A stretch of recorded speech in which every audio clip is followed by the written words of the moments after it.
They laughed when he married a waitress. They said he was too successful for someone who served coffee for a living.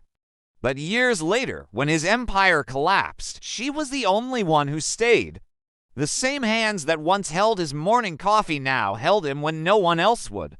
If you love stories like this, hit subscribe so you don't miss the next one. Ryan Carter wasn't born rich. His reality was long nights, cheap suits, and a diet of instant noodles. After years of struggle, he finally landed a job at a major tech firm. Suddenly, people started noticing him, the kind of people who only notice you after you've made it. But he wasn't interested in fame or status, not at first. He was interested in Emma, the waitress from the diner across the street. She remembered his order, listened to his dreams, and called him Mr. CEO long before anyone else ever did. Tap like if you believe in love that lasts through everything. As Ryan's success grew, he began to change. The higher he climbed the corporate ladder, the more distant he became. Business dinners replaced diner nights. His colleagues would see his simple wedding ring and laugh. "Dude, you married a waitress. You could have anyone."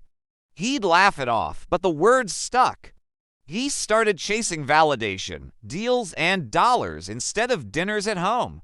He became obsessed with proving them wrong, forgetting why he started in the first place. Then the crash came. It was swift and brutal.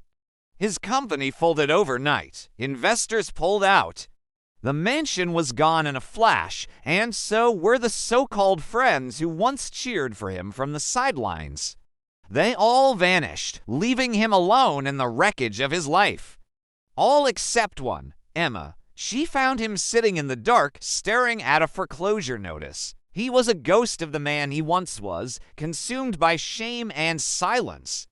Emma walked over, placed a cup of fresh coffee beside him, and whispered, "Drink up, Mr. CEO. You'll need your strength again." She didn't lecture him or say, "I told you so." She just got to work.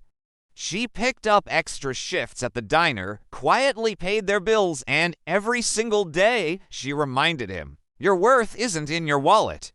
It never was. Ryan wanted to give up, to disappear, but Emma refused to let him.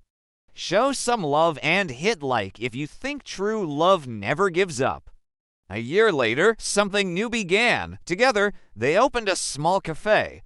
Ryan insisted on naming it Emma's Table. It wasn't long before the same people who once mocked them were lining up for her coffee, drawn in by the warmth and the story.